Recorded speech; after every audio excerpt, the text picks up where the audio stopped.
All right, back on the Late Show after the Raptors win Game 4, 105-92, sending the Dubs to the brink of elimination. Meanwhile, the Raptors one win away from their first ever title, which will be, they can win it Monday night, Game 5. If the Dubs win, they'll force a Game 6 back here at Oracle. 3D Dennis Scott, Jared Greenberg. Let's show everybody what the Raptors, who are clearly the best defense the Warriors have ever faced in their 5-year run in the NBA Finals, have been doing to try and slow down Steph Curry. As Nick Nurse has told us this whole playoff, when 5 guys are locked in, we're playing great Raptor defense. See right there, Kyle Lowry fighting over. But look at Siakam not giving up, picked up a few fouls in this series. This time, great block shot, get that shot out of here. Kawhi Leonard showing his length. But look at Kyle Lowry when the weak side of the floor comes over, helps, knocks Steph Curry off ground, so to speak. But this is the play that lets me know everyone's locked in, guys. Look at all the movement with Steph Curry. I think Isaiah Thomas called it a perfect randomness. Gives up the ball, but Steph Curry keeps moving. Van Fleet, other guys stay with him, not giving up on the play. Loose rebound. Look how Van Fleet jumped right on him. Danny Green not giving up. This is the blocking one, the janky defense Steph Curry saw. He said, wait a minute, will it come back? And it comes back again tonight. Look at the movement, look at the hands without fouling. Then you have the shot clock violation. Once again, Nick Nurse has really found guys, hear that term, buying all the way into the defensive end of the floor.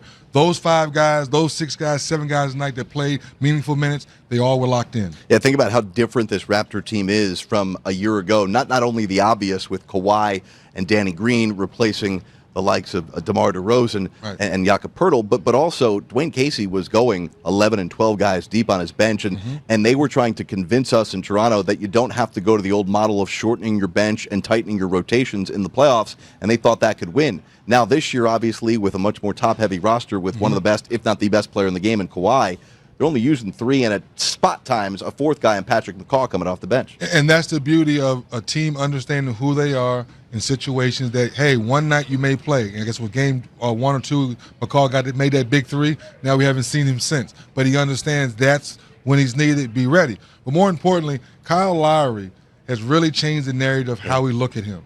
Last 4 years in playoffs, not really showing up. Now he's taking the charges, hitting big shots. That bounce pass down the stretch in the lane, I think, for Siakam for a layup was huge down the stretch. I'm glad you bring that up, that pass, because if they lose this game tonight, all we're focusing on with Kyle Lowry is that he's 3 for 12, and it's a choke job. He's not playing well enough. And that's the part where people, this is a new NBA. It's not all about scoring. It's about leadership. It's about doing the right things, taking charges, making the right passes. So very happy for Kyle Lowry, where the stat sheet is not gaudy, but he made some solid plays down the stretch to make sure the lead stayed where it was and continue the confidence of winning. So some trends that we've been watching as this series evolves here is that group of others. Now, tonight, a little misleading here, because Gasol, Siakam, and Green are on this graphic here, and while they were all big in Game 3, not so much Game 4. Danny Green, 1 of 7 after he was tremendous, hitting, 7 threes in Game 3 the other night. The key, though,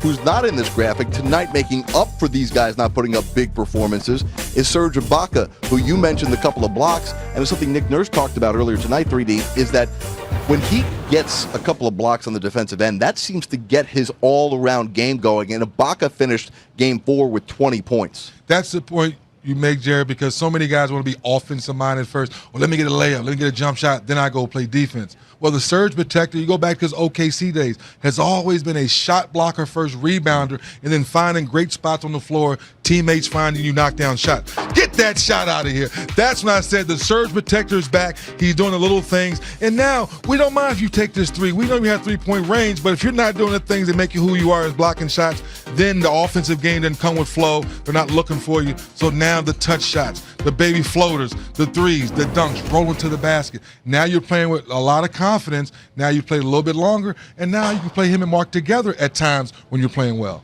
Well, this team right now is they're getting different performances from different guys on different nights, but clearly being carried by a guy who's on track right now. It looks like he would be the favorite, Kawhi Leonard, that is, to win Finals MVP if the Raptors can take care of business, because Steph Curry's had a pretty darn good series as well if the Warriors are able to come back and win this thing. But one of the things that Nick Nurse was talking about in the post-game press conference was how Kawhi may not be your traditional leader, but the team still follows his lead.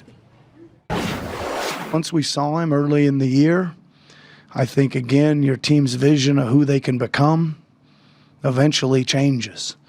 And I say that about Marc Gasol too. When we got him, I think, we started passing the ball. Our assists started going way up. We became the number 1 3-point shooting team in the league because of the extra passes and the contagious passing, et cetera. And I think our team, again, thought their sense of who they thought they could become went up. And it's crazy because, not that the Raptors were ever out of this game in the first half. They were down double digits a couple of times, but they chipped away.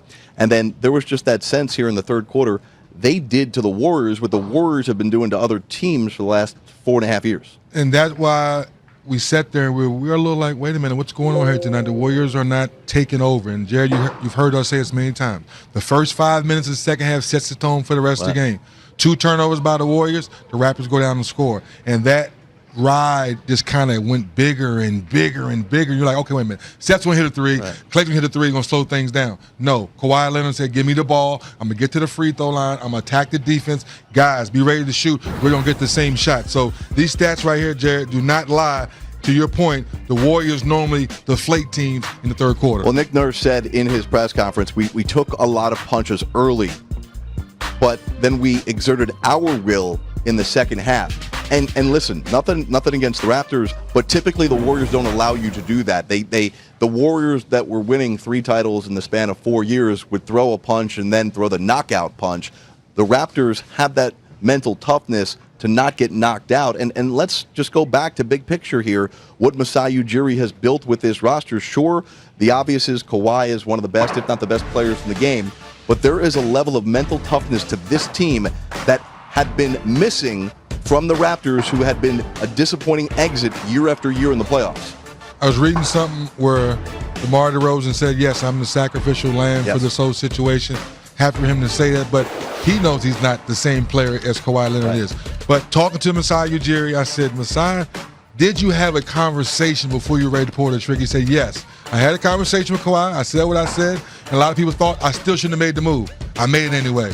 That's why I love the man for making a move, taking a chance, and here you are reaping the benefits from it. Kawhi Leonard, 36, and he's got the Raptors a win away from the NBA championship. We'll come back. We got social media moments. Plus, we'll hear more from the Warrior side of things as the Late Late Show live at NBA TV approaching 1:30 a.m. in the East. Dennis Scott, Jared Greenberg back with more reaction from Game 4, where the Raptors are a win away from a championship. Jared Greenberg, Klay Thompson. That boy came to play tonight. After missing his first playoff game ever in Game 3 due to a hamstring injury, he was giving it a go, and he was hyped. He was hyped, feeling good, got out to a great start. Just moving well without the basketball was the first thing I wanted to see, but Mouse in the house, leave it, knocks it down. Klay getting them the rock. Leave it. Yep. And early in the game, we knew he could catch and shoot, Jared. And we were worried about the defense and running. How about Kevon Looney here? Amazing. Injured in Game 2, and he comes back after missing Game 3. We thought he'd be done for the postseason, and Looney with big early buckets. We knew Klay was sorely missed in Game 3, Jared, but so was Kevon Looney. But by the way, Kawhi Leonard was answering every single run that the Warriors had. Kawhi had 14 in the first quarter. The rest of the team had 3. 14 of the 17 in the first quarter. Here comes Pascal Siakam getting it going a bit here. Now in the second quarter, Klay Thompson, tough leaner. Oh, no dribble, shooting over a chair. And that little right there, I said, he's feeling good. Maybe the Warriors can ride this. He had 14 at the half, but it was just a 4-point lead for the Warriors, 46-42. A lot of turnovers by Golden State. Here we see it again in the third quarter. Remember, the Warriors had been the team that knocked you out in the third. Not anymore. Remember, I talked about that's early in the third quarter. Now you come back with a 3. 6-0 run by Kawhi to start the third, and that changed the momentum of this game, maybe the series, and maybe who will be the champion in 2019. Kyle Lowry up to Danny Green. Green gives it back to Lowry, and then Serge running the court. You talked about it. You play good defense. You get a block shot. Now you come down the offensive end and shoot the ball with confidence. And then back to Kawhi. Yeah, nothing Alfonso McKinney could do about that. Just mean. Under control. Great ball handling. Bang, knocks down another one. McKinney, then Livingston. Now let's see who Kawhi victimizes.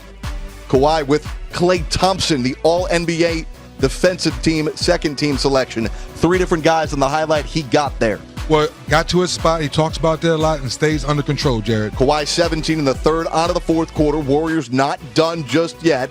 There's Sean Livingston, but the big story is Fred VanVleet looked like he was on the wrong end of a left hook.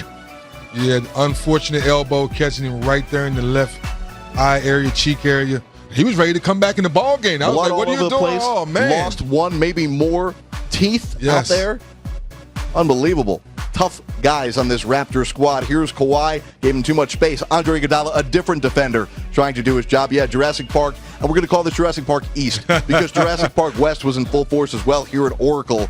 Clay trying to do his thing here. Clay pump fakes and then buries the three. Warriors not done just yet with over 6.5 to go. There's that pass I was talking about. Big time down the stretch as the Warriors are trying to cut into that 10-point lead, but not tonight. Kyle Lowry, masterful down the stretch. Didn't shoot the ball particularly well as the Warriors are leaving tonight. Unbelievable. The fans with 1:28 to go already heading for the exits. And the Raptors come away with the 105-92 win. Kawhi Leonard had 36 points as the Warriors now are on the brink of elimination. Here's Steve Kerr at the podium. I don't think it's daunting at all.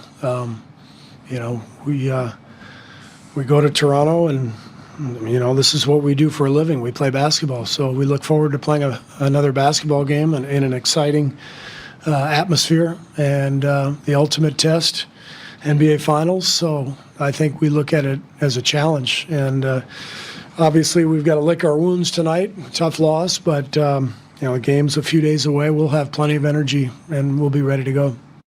We got to win one game. We win one, then we'll build on that. But I've been on the wrong side of 3-1 before, so why not make our own history? And the Dubs will try and do just that. They'll have to first win in Toronto, a place they've already won. Remember, Game 2, the Warriors evened up this series at 1 game apiece. That will be Monday night. The Late Late Show continues here, Dennis. And, one of the things Brendan Haywood and I talked about after Game 3 was the vibe in this building, Game 3. It felt a little flat. Tonight, different story. There was an energy. There was a great vibe in this building. It was loud from the beginning, chanting Warriors, chanting defense. They didn't wait for Steph Curry to get them going. The crowd was into it tonight. But is this the last time a crowd's going to file into this building in its 47-year history to watch Warrior basketball? It felt that way, Jerry. And to your point, that's what fans were feeling and talking about the last 2 days. Like, I think we can come back. I think we can create our own history like Draymond just talked about.